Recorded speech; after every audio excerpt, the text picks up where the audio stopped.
everyone, it's Niamh here and welcome to my art journaling channel. Today we are looking at another reason why I art journal, and this one's called asking for help. So this page is me just working out what was going on in my brain. At this stage I'd kind of actually worked out what was happening. So while I didn't have much of an idea of what I was doing, I knew I had some big stuff that I needed to process this day.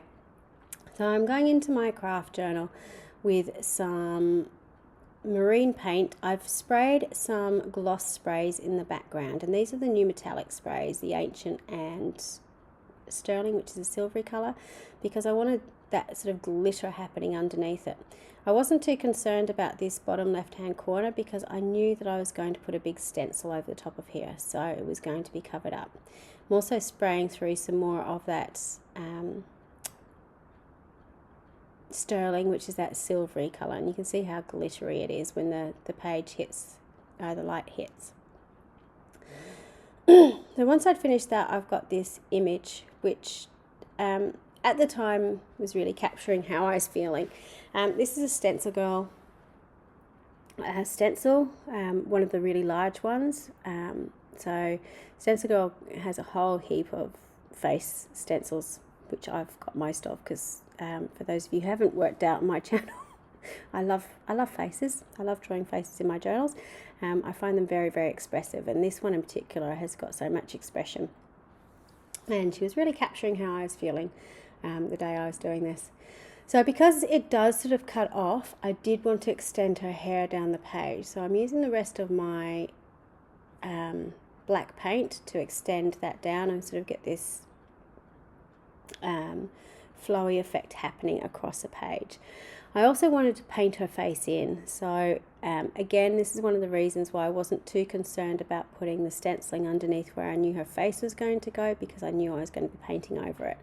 And for those of you who follow my channel for a while know that quite often when I'm painting faces, I tend to paint them in these colours, and the reason for that is visually I find it much easier to see where the highlights and lowlights are. So I use my yellow as my highlight, then I've got the pinky colour as my mid-tones, and then I've got the blue as the darker tone. And for me, I find it just a lot easier to sort of balance out where my shadow should be. The fact that this sort of stencil already has some of the shadows stenciled in does help somewhat, so you can use it as a bit of a reference as well.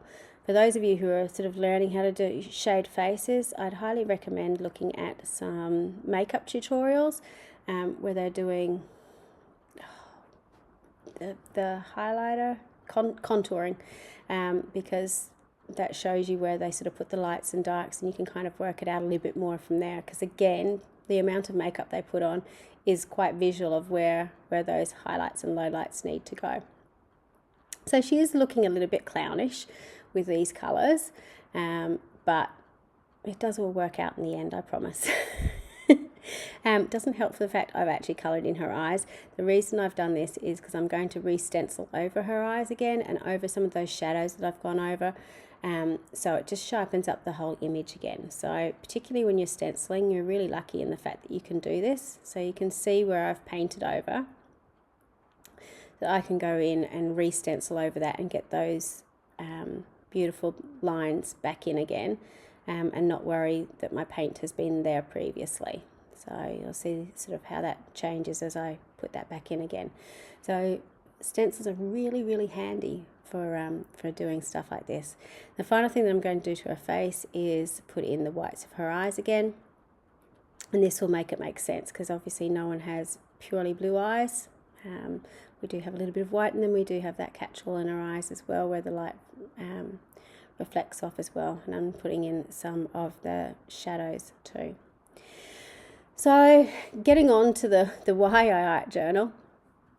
For a lot of you who follow this channel for a while know I art journal mainly for 3 reasons. 1, because I love it. 2, because it's a great way to practice making art and having fun. And 3, I do it for my mental health. Quite often I art journal every day.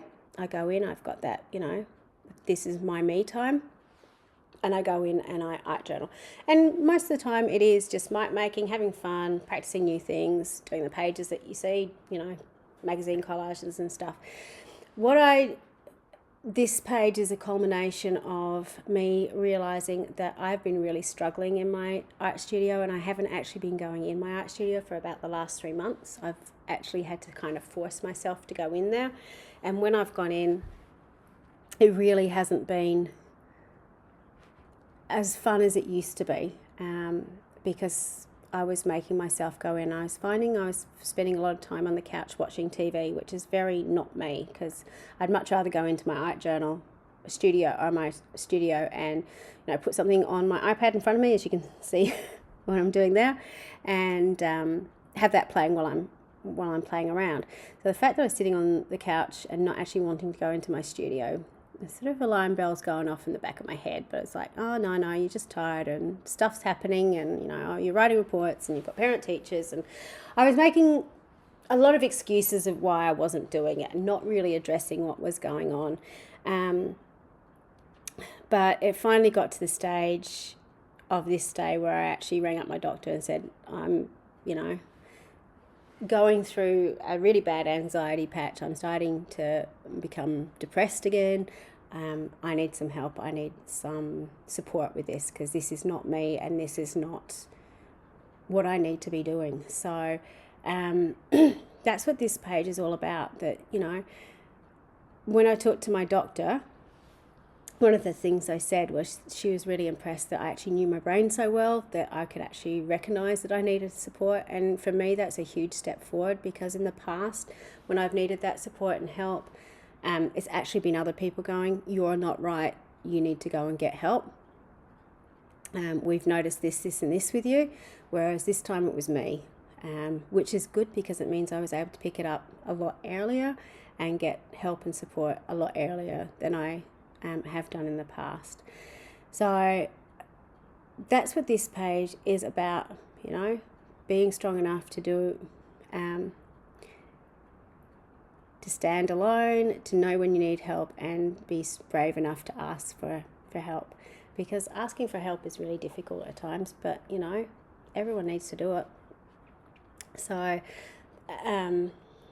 that's why I wanted to actually journal this quote into my journal, and I suppose put with this image, because for me, when other people have seen this image, they go, oh, it's not the best image, or it's a bit confronting, or it looks so sad or depressed or whatever. But for me, it captured how I was feeling. I just had that deer in the headlights, I'm just doing what I need to do to get through the day. And when I got to the end of the day, sitting on the couch, basically that's what my face looked like, because I just didn't have any energy, any emotional, physical, mental energy to actually do anything else. So I was sitting on the couch like a zombie, which is not like me. So, things have definitely changed now, which is good. Obviously, it's still a work in process. For those of you who are going through the same things, know that it's not an overnight thing. It's a lot of work to get yourself back to where you need to be. And it's going to be a continuing journey. But the thing, I suppose, for me was I knew enough about myself and my working practices and how I look after my mental health to know that it wasn't where it needed to be, and what I used to do to help support me wasn't cutting it. So knowing enough about how your brain works and how you work, that you can recognize those little flags going, hang on a minute, and everything's not ticking along as much as it needs to. So that's me. But I just wanted to share that journey with you and this journaling with you, because I know I'm not the only person to go through stuff like this, and I know I'm very lucky because what I'm going through is very mild, and it was caught early again, and I've got support systems in place. But for those of you who need help and need support, there's absolutely no shame in asking for it, and getting support and help. And if you need to reach out, please do. I know a lot of people have in the past and sort of say that they understand and they go through the same sorts of things, so we are not alone. Lots of people in the world go through it, especially in this day and age. So all I can say is look after yourself, look after your own mental health, be kind to yourselves. Really, really important. So just to make it really obvious, I put in some tears with the gloss spray. Yes, I didn't really need to do that, but I figured that she had them on the image, and I really like that sterling gloss spray, so that's why I put that in. Just going in to finish off with a little bit of extra shading around the face, and then it is done. So I hope that helps some people with maybe processing what you might be going through, or giving you an option or an outlet to process. For those of you who don't have that, I hope that there's enough on this page to inspire you to go out and create your own page. But one thing I would say to you, those people who journal regularly, and I don't know if it's just me, but I could tell from the moment I picked up the colours of to start off this page how I was feeling that day. And quite often when I look at the colours in my journals, I can pick how I'm feeling. So I wonder if that's universal for everyone. You can go back through your journals and see the colours you've chosen and work out what emotions you were feeling that day. Thank you so much for watching. Until next time, bye for now.